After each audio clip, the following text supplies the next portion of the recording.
Good morning. This is Tom Alexander. It is Sunday, November 2nd. This is the U.S. stock market weekend report for the week beginning Monday, November 3rd. And the bull run continues. Uh, it's absolutely fascinating. It is a great time to be alive. It's a great time to be a trader.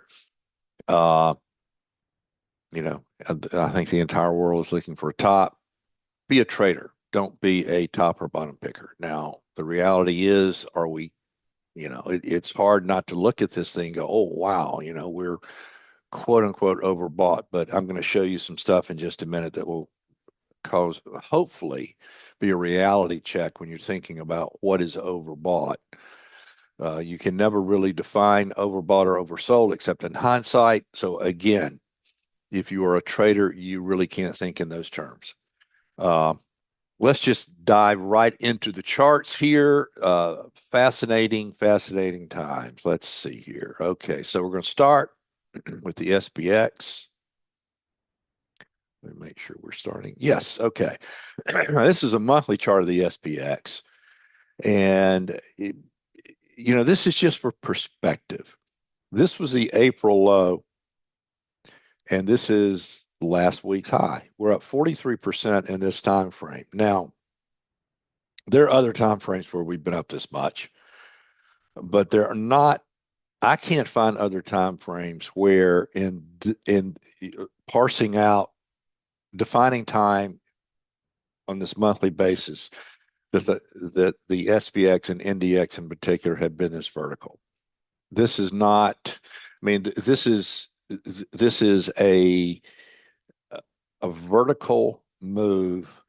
There are two phases of auction market development: balance and imbalance. This is imbalance. It will eventually truncate into balance that will include some sort of retracement, choppy market in this time frame. Now, this is a monthly chart. Can this thing go higher? Absolutely. And again, I'm going to show you some things in a minute that might open your eyes. But just for perspective, to me, what is so extraordinary about this? A couple of things. Look at this chart closely here. First of all, look at the monthly ranges. Now, even the smaller ranges, like this was June, that's a pretty healthy range from high to low. Even when we were going up and we went high, this was, let me do this because that label is not helpful. So even though we went up a whole lot more here, more than double, there was overlap. There was two-sided trade that occurred along the way. We haven't had any two-sided trade at this time frame yet. We will get it.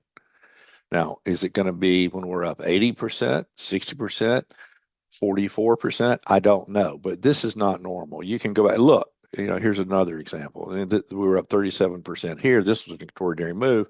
But look, the ranges were much narrower and you had a lot more overlap. This was a huge trend. Look at the overlap and the retracements. That has not occurred in this. It it is different this time. This is something different that I don't recall seeing in many, many years, if at all. And I've been trading 40 years. Just for perspective, okay? Now let's start to drill down. That's what I've shown you is not necessarily tradable information. If you're an investor, you might consider the idea that maybe I take something off the table here.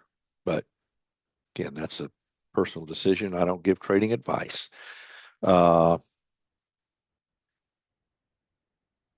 here's the weekly. And again, you have a little more overlap here, but the retracements have been extremely short-lived and very shallow.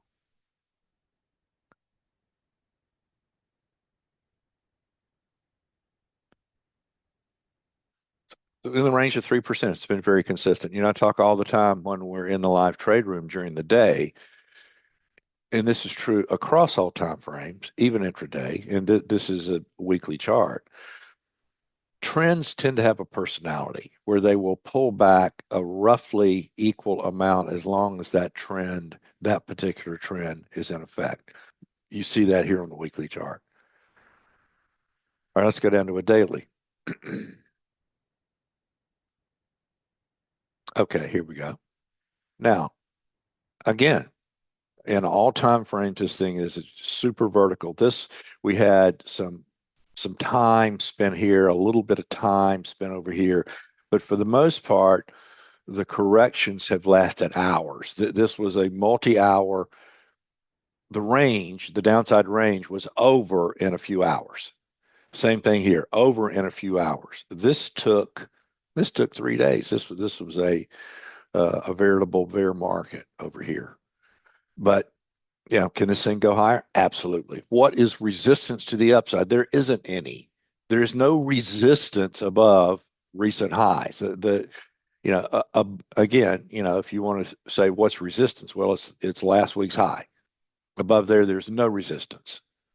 To the downside, you're looking at filling this gap, and then the higher lows.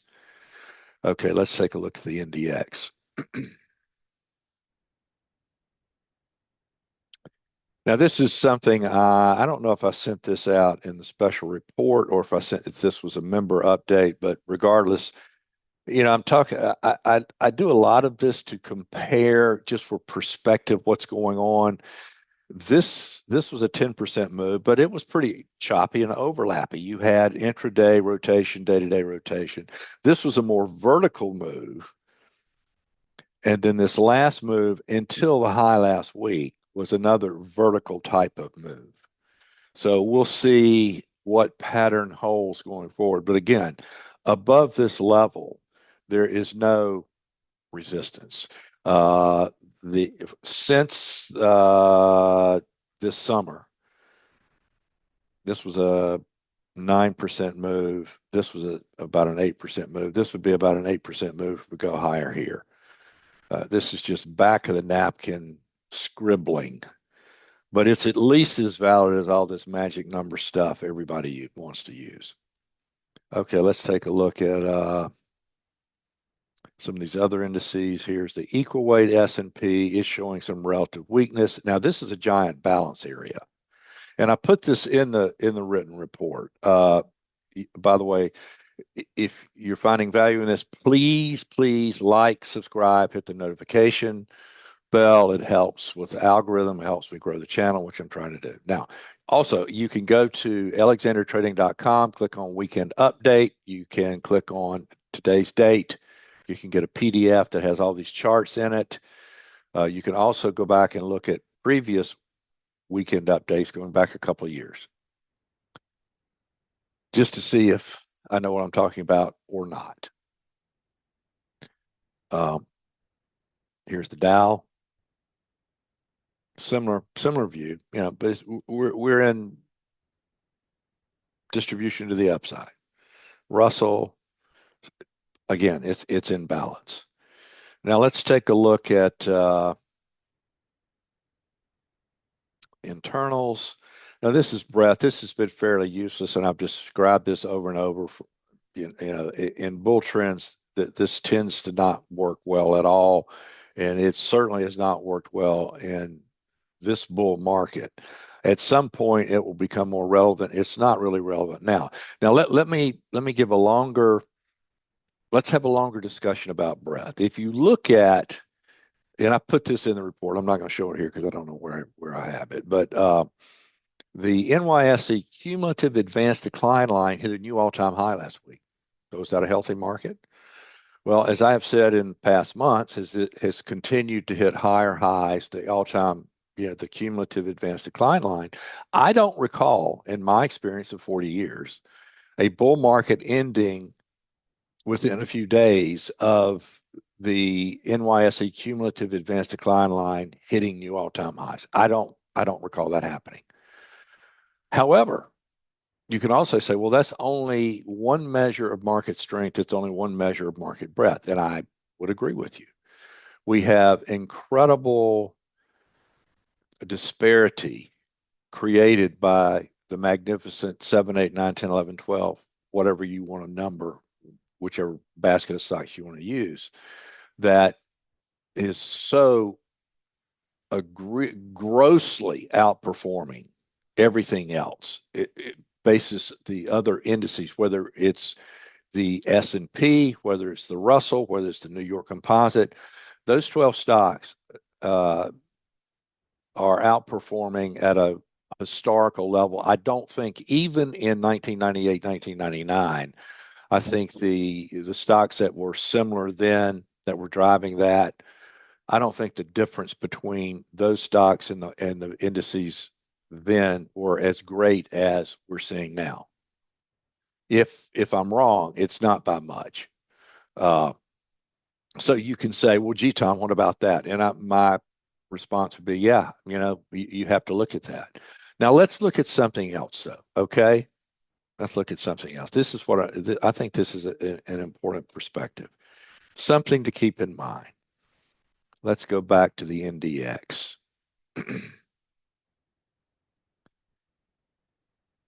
And let's go to 1998. Now, in 1998, we had a somewhat analogous market in that it was just, it was vertical. And all the fundamental people, those that delve in the in financial metric voodoo as opposed to and the technical voodoo, were saying we're overbought. Well, this was right here. This was November, right here, November 2nd, 1998. We were just below, just at all-time highs. And then we started going higher. Well, market had to sell off because overbought, right? Well, it went up 245% from this level. Now, you had a little bit of a blip in here. Okay, well, what about 1999? Same time frame, November 1999, November 1st, broke out to a new all-time high. Well, the market was overbought here, right? I mean, if you go back and look at the news or the newsletters, we were overbought and we were on the verge of financial Armageddon. Okay, right here. Well, guess what? Market went up 81%. Now, I'm not predicting this is going to happen now. I'm just pointing out that it could. So you don't bet your farm that this market is at a top. It might be at a top. I think it's at least a short-term top, but there's no way in the world I'm going to trade it, invest it, or swing trade it without using risk controls and without being very careful about letting the market put me into the trade, meaning in some time frame it has to start making lower lows and lower highs, which is not doing now in any meaningful time frame. Now, day trading is different. That's a different animal. I have a live trade room. We go long and short every day, not necessarily long and short every day, but every day we look at the market in that time frame. I'm talking about a bigger picture swing trade to intermediate to long term time frame here. Could the market be forming a top? Yes, there are signs the market could be forming a top. Are there metrics, both fundamental from a financial metric perspective as well as technical perspective, that the market could be at some sort of upside axis? Yes. However, I could say the same thing about this time frame right here. So be careful. You guys enjoy the rest of your weekend. I will speak with you very soon.